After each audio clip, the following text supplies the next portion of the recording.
Grand Theft Auto 5, a game developed by Rockstar Games and their most successful title to date, with 185 million copies sold and becoming the most profitable entertainment product of all time. This game is now 10 years old, so let's take a look at what happened over the 10 years of GTA 5.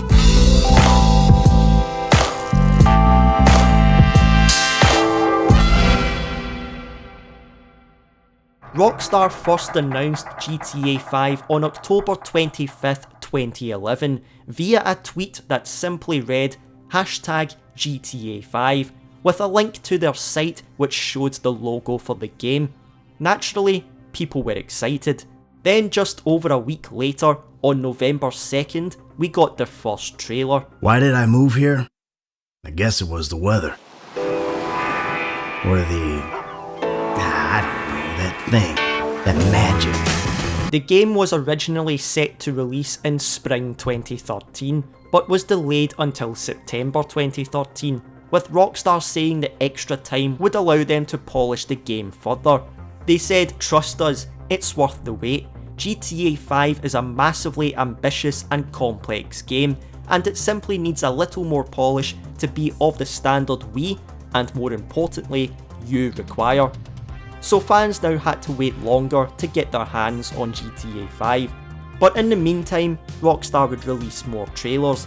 In April 2013, they introduced us to the three protagonists of the game: Michael, Franklin and Trevor.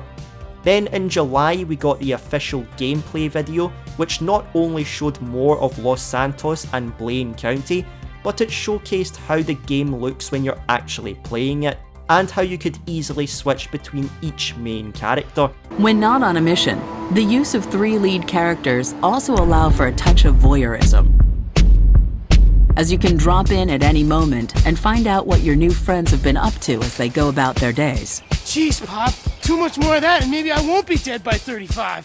And just over 1 month later, we got our first look at GTA Online, which showcased many different activities such as deathmatches, missions, heists, and more.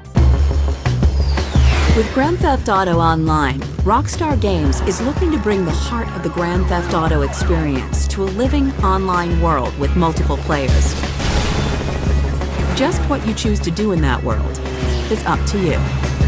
Now, while Rockstar did just announce GTA Online, they also announced it wouldn't be available at launch. Players could jump into GTA Online on October 1st, 2 weeks after the launch of GTA 5. But at this point, fans were less than a month away from playing this game, and they had no idea what was about to happen. 7, 6, 5, 4, 3, 2, 1.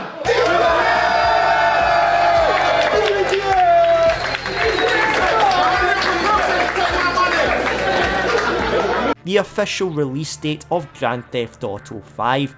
It was a massive success right from the start, generating $800 million in the first 24 hours, and Take-Two, the parent company of Rockstar, later said it made $1 billion faster than any piece of media ever has.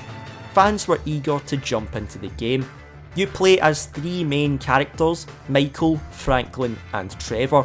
Michael is a retired bank robber living in Rockford Hills, and he's then introduced to Franklin as he attempts to repossess his son's car. The two of them become friends after Michael's boat was stolen, and Franklin tries to help him steal it back. They were unsuccessful, but at least they rescued Michael's son Jimmy. The fuck is wrong with you, kid? Dad! Don't dad me, you little shit! You better hope she's still seaworthy! The two of them later go on to rob a jewellery store to pay back an angry Mexican gangster. Trevor then sees the news of this heist on TV and thinks it sounds a lot like his old friend Michael, who died on a job they were on 10 years ago.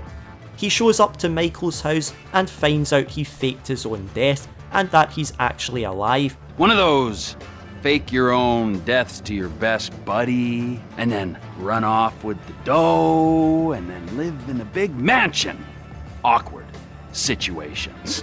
From here, the trio of Michael, Franklin and Trevor go on to do various jobs together, heists, and even work with the FIB, a corrupt government agency. Franklin is then presented with a choice where he has to kill either Michael or Trevor, or he keeps both of them alive and kills everyone who's against them. Of course, the player gets to decide. Once players were done with the story, many continued to have fun in the game, whether it was messing around in free mode or going on to get 100% completion, but some were hungry for more. And on October 1st, they got more. GTA Online was here, but sadly, it was a bit of a disaster. The game was broken for a lot of people at the start. What the fuck is going on? With many not even being able to connect. I've seen this same cutscene like 500 times! However, Rockstar did put out some patches to help resolve the issues, and after a while, GTA Online was open for everyone. Very quickly we started to see videos of people's funny moments in the games with their friends. For example, Vanos Gaming. Oh god.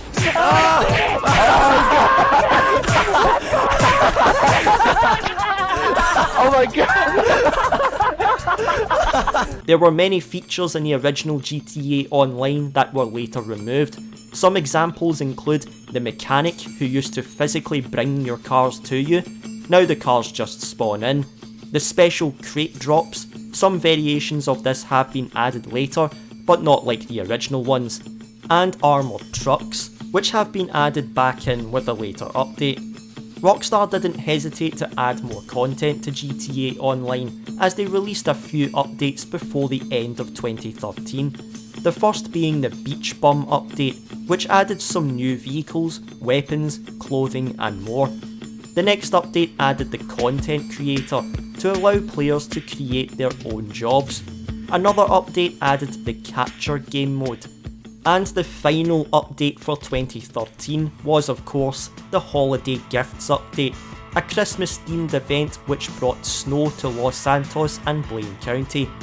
Now in the first few months, one of the only ways to make money at the time was to do missions, but some players figured out some easily exploitable missions that could be completed in seconds. Some of these include Violent Duct and Rooftop Rumble.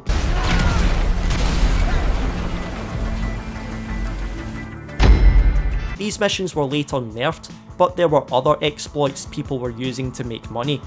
Money glitches. Some of the early money glitches would allow you to sell an expensive vehicle over and over again. Rockstar would patch these glitches, but people would continue to find new money glitches for years to come. And there was another huge method people took advantage of that didn't last too long: DNS codes. By simply changing their connection settings to connect to a DNS server, players could make billions in seconds. Needless to say, Rockstar cracked down on this and reset many of the offenders' accounts. But the game would still continue to have many exploits and glitches that players would abuse. Before 2014, Rockstar announced Story Mode DLC for Grand Theft Auto 5, and it was originally set to be released in 2014, but sadly it was later cancelled and repurposed as GTA Online content. But 2014 did feature an array of other GTA Online updates.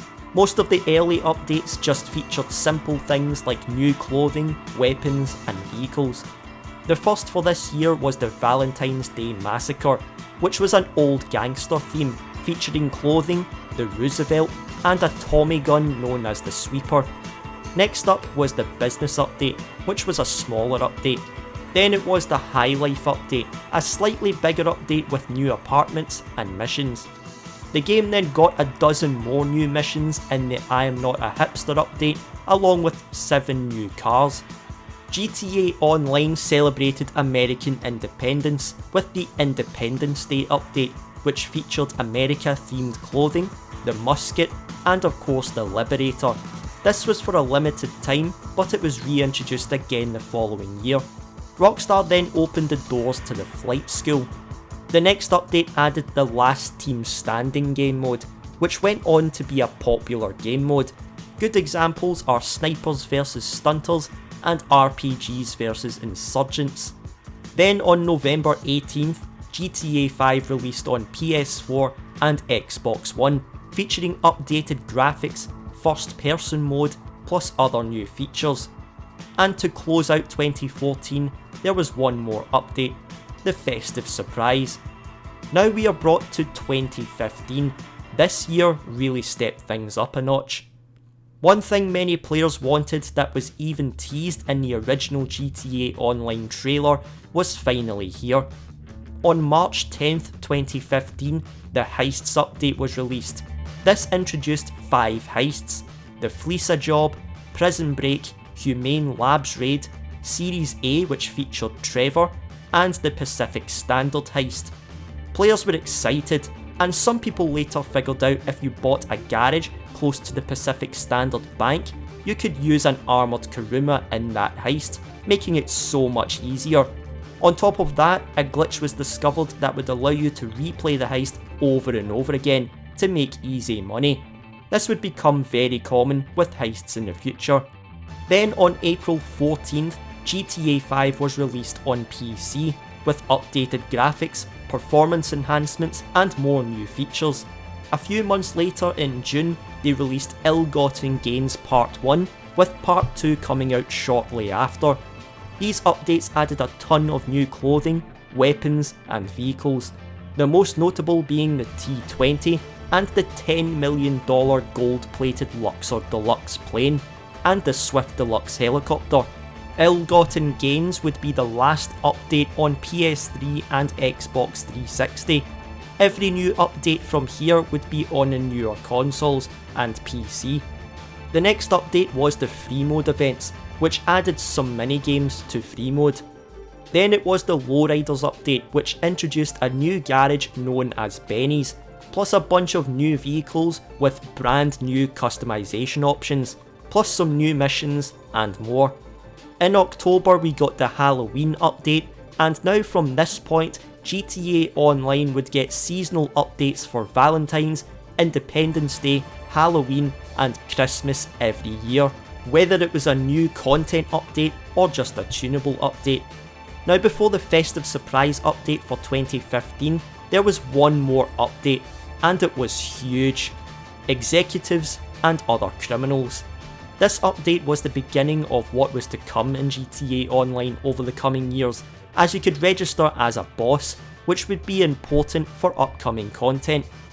This update included more apartments, including the Stilt apartments, and the ability to own a yacht. And with the festive surprise update to close out 2015, we can now move on to 2016. This year was another big one for GTA Online. It started small with the Drop Zone update in January, which added a few new vehicles and an adversary mode. Next it was Lowriders Custom Classics, which was another small update with new vehicles and the Sumo adversary mode.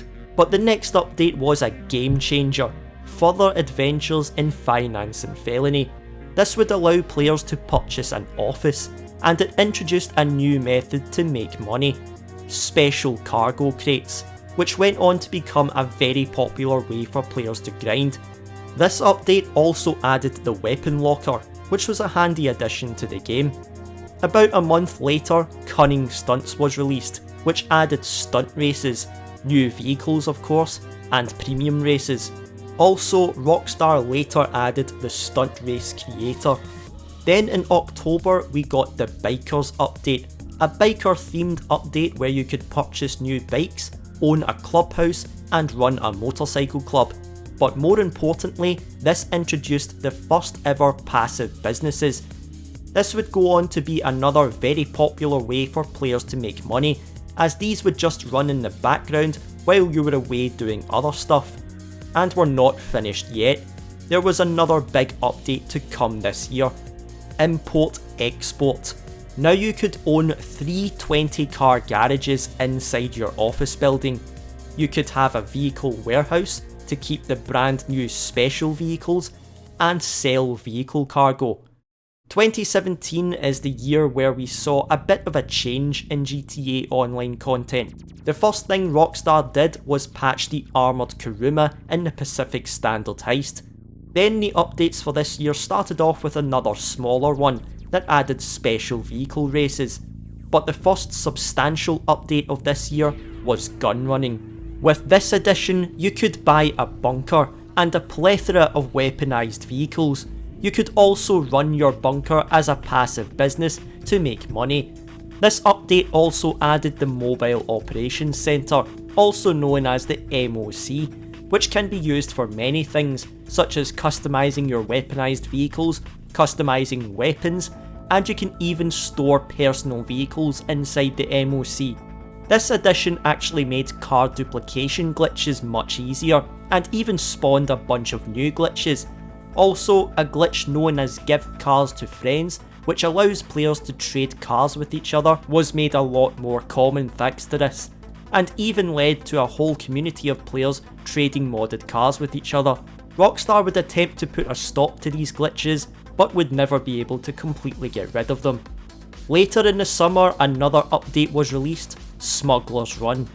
This update was about planes, and you could own a hangar that could also be used as a business. This would be one of the lesser used money making methods until it was buffed years later. In November, some modded jobs started hitting GTA Online. In these jobs, you could kill a constant stream of NPCs who would drop $10,000 every time, and of course you can pick up the money. These were very popular, but they didn't last very long. Then December 2017 introduced another game-changing update, the Doomsday Heist. This update added futuristic vehicles like the Deluxo. We already had a glimpse of the direction of GTA Online updates with gun running and the addition of the Oppressor, and now we had another update heavily centred around weaponised vehicles. But one of the most hated features was also added with this update, the orbital cannon. Players could pay money to nuke you, and in a lot of cases, there's pretty much nothing you can do about it. The heist itself was a great addition to the game, people seemed to enjoy it, and just like the Pacific Standard, people were using a glitch to replay the Bogdan problem over and over again for easy money. Now, every year from 2018 onwards would slow down and follow a similar pattern of updates, one big update in the summer and another in the winter. But 2018 still started with an extra smaller update early in the year, San Andreas Supersport, which added new cars and new races. In the summer we got After Hours, which opened the doors of nightclubs around Los Santos. You could run your nightclub as a passive business and use it to store vehicles, but there was one controversial vehicle that came with this update, the Oppressor Mark II, another futuristic vehicle that was loved by many as it made getting to where you needed to go so much easier. But it was also the favourite for griefers, as they would fly around blowing up other players with the missiles. Oh, and there was actually another big problem with one of the vehicles from this update, the Speedo. This fan would be heavily exploited for years, as it was easy to glitch this thing into God mode. The next update added more weaponised vehicles and a new game mode called Arena Wars. With this update you could own a workshop inside the Maze Bank Arena, use it to store vehicles and customise them. However, this feature created a brand new glitch that allowed you to merge upgrades from one vehicle to another. For example, you could merge Benny's wheels onto cars that are not supposed to have Benny's wheels. Rockstar would try to patch these types of glitches, but they kept coming back. 2019 would not have an extra small update early in the year, but would continue to follow the pattern of two big updates in the summer and winter. But there was something early in the year that did bring players back, and all they did was sit inside a hangar the whole time. This was because there was a very simple money glitch that would allow you to make money just by standing in a hangar. Public sessions were filled with people taking advantage of this, but Rockstar later patched it, and it never happened again. For the summer update this year, a highly requested feature was finally coming to Los Santos. Ever since the game was released, the casino always said it was opening soon, and many were wondering when or if it was ever going to open.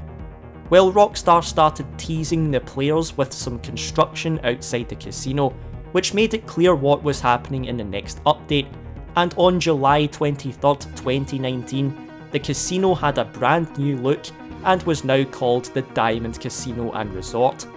People could now go into the casino and play classic casino games, such as blackjack, roulette, and more. But some fans were disappointed, as some regions couldn't play these games due to gambling laws. So they only had the new missions and other new content that came with this update. Winter would have a follow-up to this update, the Diamond Casino Heist. This heist was a step up from previous heists, since you now had a few different approaches to choose from, so the heist would turn out differently depending on how you set it up. This is like how the heists are in story mode. All the setups could even be done solo, but you would need at least one other player for the finale. Needless to say, there was a replay glitch here too. 2020 was a roller coaster. Things would kick off with groups of players dressed in green alien suits terrorising other players. This led to other players forming their own gang in purple alien suits to fight against the green aliens, which turned Los Santos into a war zone. Almost every lobby at the time would have gangs of aliens. This was so big it even caught the attention of Rockstar Games. Then in June, Rockstar made an announcement. Why did I move Yes! here? Yes! Yes! Yes, Yes! what? Yes! Yes! Yes! For the magic. No! No! No! Fuck! They were re-releasing GTA 5 on PS5 and Xbox Series X. This wasn't received well. This expanded and enhanced re-release was originally supposed to be releasing in 2021, but was delayed until March 2022. Players were met with more disappointment with the summer update, as it was a much smaller update that mainly consisted of new cars and a set of new missions, and to be able to play them, you needed to own a yacht. This small update could have been a result of the circumstances at the time, and Rockstar did mention they had something massive up their sleeve for the next update, which was true. The next update would be the Cayo Perico heist, and for the first time, players were making their way to a brand new location. The heist involves going to an island and robbing a guy called El Rubio for his expensive items he has in his basement, and other items around the island. This was a game changer. Not only did we see a brand new location, but it was the first ever heist you could play completely solo. This became the new best way to make money in the game solo, as players would constantly grind the Cayo Perico heist. Plus, of course, there were replay glitches with this heist too. Probably worth mentioning that 2020 was the year a simple money glitch was abused by many players, where they could trade in a cheap garage over and over again for millions of dollars. This resulted in a large number of players' accounts being completely reset, and many never returning to GTA Online after 2020. Moving on, 2021's summer update was the Los Santos Tuners. Based on car meets and street races, you could own an auto shop and complete contracts for a decent amount of money. These contracts are like mini heists, and many players enjoyed them, but it came with a cost. This update introduced us to two of the most hated characters in GTA Online. Showtime, babe. Oh, your timing couldn't be better. Just got my ass in the hot tub. Without me? You don't need no invite, baby. You got an all-year pass. Later that year we got the Contract, which was a very different update, but in a good way. Franklin returns for the first time since the main story, along with Lamar and Dr. Dre. We got missions known as short trips, where you can actually play as Franklin and Lamar. In the VIP contract, which follows the story of this update, you have to track down Dr. Dre's phone, which has unreleased music on it, and you get paid $1 million once you've done that. To take part in this, you had to own an agency, where you could also take advantage of the other money making methods, such as security contracts and payphone hits. plus you could store and customise vehicles. This update also introduced Amani-Tech vehicles, which can be useful. The next day after the contract was released, it was the end of an era, as GTA Online shut down on PS3 and Xbox 360. Rockstar stopped support with updates on these platforms years prior to this, but now it was time for them to shut it down. But it was also time for GTA 5 to start a new life on some new consoles. March 15th, 2022 marked the release of GTA 5 on the next gen consoles, which featured slightly updated graphics and performance enhancements. Now players on console could finally play at 60 FPS, which was only possible on PC before then. However, this re-release did cause some problems. To name a few, Xbox had a new bug that would randomly disconnect your controller. Transferring your character to the new version would delete your character in the old version, which was a problem for people who still had friends on the old consoles. Rockstar would later change their mind about that, and now it no longer does this. They didn't fix the controller bug though. And some people would probably not be impressed with Rockstar's next move, GTA Plus, a monthly subscription service giving players access to a range of valuable benefits. There were mixed opinions about this. Some think it's a good idea and could help out beginners or players who don't have as much time to play, whereas others think Rockstar is just trying to take advantage of their players by locking some features behind a paywall, and sometimes making the perks not even worth the money. Overall, it was badly received, but many still signed up to it. The summer update for this year would also have mixed reviews, as it mostly only featured new cars and a bunch of new missions. Most of the selling points of this update were the quality of life changes, rather than the new content. But this update did make some good changes, most notably nerfing the Oppressor Mark II, and being able to sell product from your businesses in an invite-only session. However, this update did nerf the Cayo Perico heist, which upset a lot of people. And again, for the winter update, there were mixed reviews. Rockstar marketed this as a massive update, but it was actually quite small compared to previous updates. The Los Santos drug wars introduced a new storyline that some fans enjoyed, but some weren't too interested. Though this update did bring the Acid Lab, a new mobile business, which was a nice addition. This brings us to 2023, and it's not a good start. PC had been littered with modders for years by this point, but it was about to get worse. In January 2023, modders had the ability to completely corrupt your account, making it near impossible to access GTA Online. And it was reported that some of these modders could have control of your PC through the game. Things were so bad people were recommending just staying away from the game until this was fixed. Rockstar did eventually address the issues and fix them, with a security related update.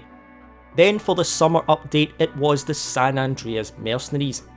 People had a lot to say about this update. The content was underwhelming, and it actually removed more content than it added, with Rockstar removing almost 200 vehicles from the in-game stores. Plus, this was one of the most broken updates in GTA Online history, with bugs that caused people's vehicles to be deleted. Thankfully, these bugs were fixed. Now, there was some good things in this update, such as a new jet and some more quality of life improvements. And that brings us to GTA 5's 10th birthday. Rockstar thanks everyone for playing this game over the years and has offered everyone some outfits and weapon skins that reference the three main characters from the story. Happy birthday GTA 5. I hope you enjoyed this trip down memory lane. How long have you been playing GTA 5? And are you still playing GTA 5 today? And anything I've missed that you remember from GTA 5, let us know in the comments. I hope you enjoyed this video. Please drop a like and subscribe if you did, and thanks for watching.